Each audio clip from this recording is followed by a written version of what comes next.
hola a todos mis amigos y suscriptores de Facebook, YouTube y Twitter.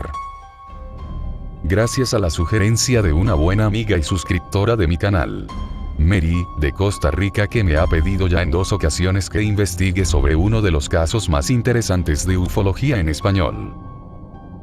En esta ocasión traigo para ustedes el caso Humo. Bienvenidos. En enero de 1966, se empezaron a recibir en España unas extrañas cartas cuyos remitentes afirmaban ser los expedicionarios en la Tierra de una misión exploratoria procedente del planeta llamado por ellos Humo. En el año 1934 aproximadamente, un barco noruego estaba intentando comunicarse por medio de un rebote ionosférico. Se menciona que las ondas de la comunicación atravesaron el planeta, llegando hasta un planeta en órbita alrededor de la estrella enana roja Wolf 424, situada en la constelación de Virgo, que es el planeta de los humitas. Así se describen las cartas. Los humitas recibieron el mensaje 15 años después, y en su análisis no identifican el lenguaje y no lograron decodificarlo, no correspondía a ruido espacial ni tampoco a una civilización conocida por ellos. Después de esto, el 28 de marzo de 1950, se enviaron naves a la Tierra a realizar una investigación aterrizando en Francia, cercano a los Alpes. Después de esto, los humitas se pusieron en contacto con diversas personas, principalmente científicos e ingenieros de todas partes del mundo, aunque con preferencia por la ex Unión Soviética y Estados Unidos.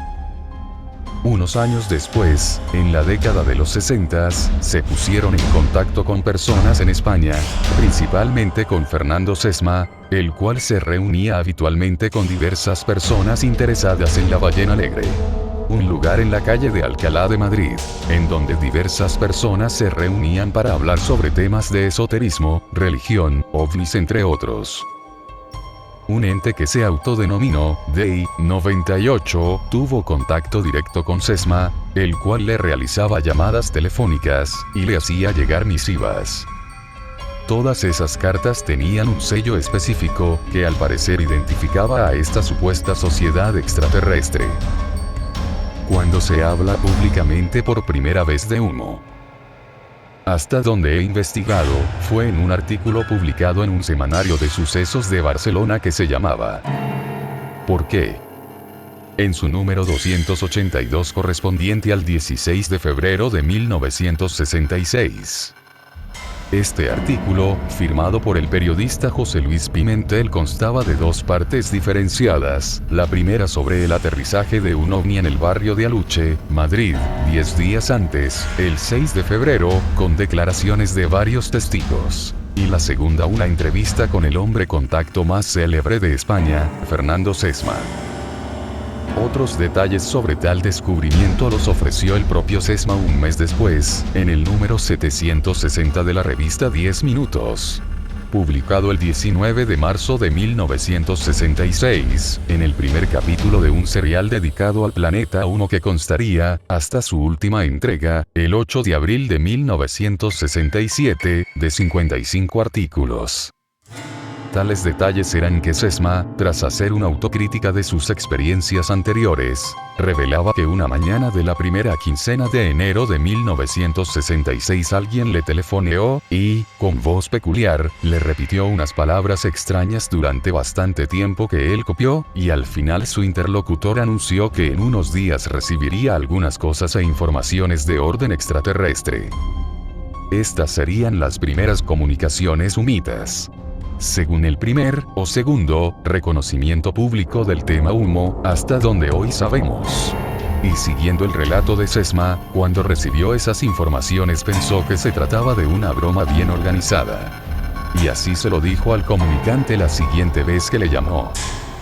Consideró lógica su reacción, y prometió al contactado el envío de nuevas pruebas, que consistieron en unas fotografías tridimensionales que un emisario de Humo llevó a su domicilio y que pudieron ver el propio Sesma, su mujer y uno de sus hijos, así como en el anuncio horas antes de su primera publicación en prensa, y posterior confirmación, del aterrizaje de una de sus naves en Aluche y de otras 2 en Australia y la antigua Unión Soviética.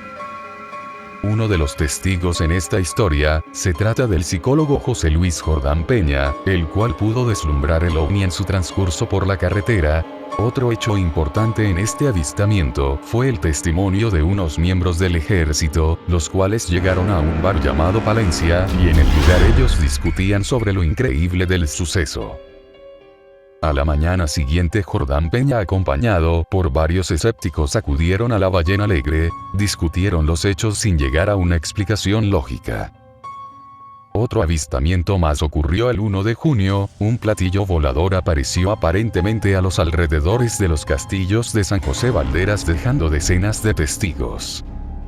El platillo mostraba en su panza el misterioso símbolo humita, y llegó hasta la colina de Santa Mónica, lugar donde supuestamente aterrizó durante unos segundos.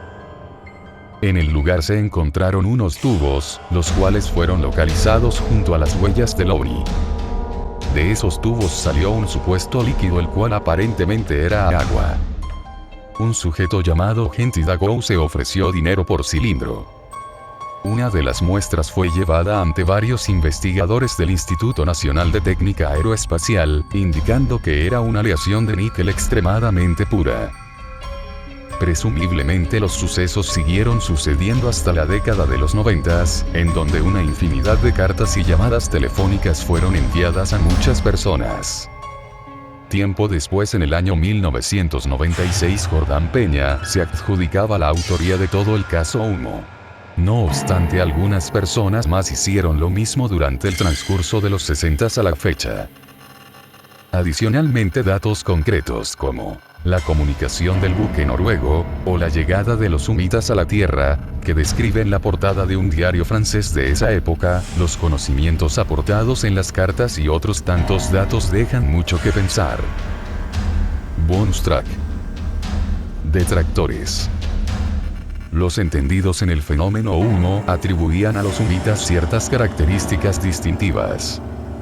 Se comunicaban con los terráqueos por procedimientos sencillos, y su comportamiento era algo contradictorio. Su falsedad era tan difícilmente demostrable como su autenticidad. Durante los años 60 hubo en España algunos avistamientos de ovnis en las localidades de Cubellas y Cunit, donde se habían registrado fotográficamente los platillos, con el símbolo humita en su panza. Estos habían sido vistos, según los lugareños, por muchas personas. Sin embargo, los únicos testigos que se tenían eran Josep Marsillas y Víctor Lora. Más adelante hubo también un supuesto aterrizaje en Sitges, que había dejado una serie de huellas en el lugar de aterrizaje. Tras estos avistamientos se comenzó a popularizar dicho símbolo, convirtiéndose en signo de autenticidad para cualquier avistamiento de ovnis a lo largo de los años. En el año 1996, producto de largas investigaciones por parte de ufólogos españoles, se logró encontrar la clave de todos estos avistamientos. José Luis Jordán Peña, psicólogo que llegó a ser vicepresidente de la Sociedad Española de Parapsicología, era el denominador común, directa o indirectamente, para todos estos acontecimientos. Según los documentos, fotografías y demás pruebas relacionados con la génesis de humo en los que habían tenido acceso, este hombre resultaba el único responsable del supuesto fraude, aunque contó con varios colaboradores esporádicos. Confesó ante la policía los detalles del fraude que llevó a cabo por casi 30 años. Quería inspirar con este fono-simbolismo la falsedad de su contenido. Humo evoca humo. Elegí al azar la estrella Wolf 424 ya que mi objetivo real no era desarrollar un mundo extraplanetario creíble. Redactaba los informes los sábados y domingos por la tarde, y aprovechaba mis viajes al extranjero para enviar desde allí las cartas. Utilizamos la maqueta colgada de un hilo de nylon muy delgado. Usamos una velocidad muy rápida, 1 milésimo, para que el platillo y el fondo de la foto saliesen igual de enfocados, y el platillo pareciese más grande. Llegué a entrevistar personas que decían haber visto el platillo, pero que no recibían mi remuneración. Empecé a indignarme al ver que la secta Edelweiss marcaba a fuego con mi símbolo a niños. y luego recibí una invitación anónima desde Cuba, para asistir a no sé qué reunión humita en casa de Joaquín Farriols, así que decidí cortar el experimento que llevaba haciendo 25 años. Estoy arrepentido de haber creado un experimento inmoral que se ha vuelto contra mí. Factores a favor. El famoso avistamiento de San José de Valderas, un barrio de la localidad madrileña de Alcorcón, estudiado por Antonio Rivera, que contenía elementos suficientes como para sostener una duda razonable, como análisis de las fotografías tomadas en San José de Valderas por la antigua Jefatura de Investigación y Criminalística de la Guardia Civil, con dictamen positivo. La atribución de Jordán Peña como autor del caso Humo está muy discutida. Diversos investigadores como Manuel Carballal han hablado directamente de una operación de los servicios secretos o un experimento sobre los límites del control mental. Testimonio de un piloto comercial sobre el avistamiento de un objeto volador no identificado, tráfico aéreo no identificado, que ostentaba el símbolo atribuido a Humo. El investigador español Juan José Benítez aseguró en una entrevista que le realizaron en México que cree que el fenómeno Humo fue real.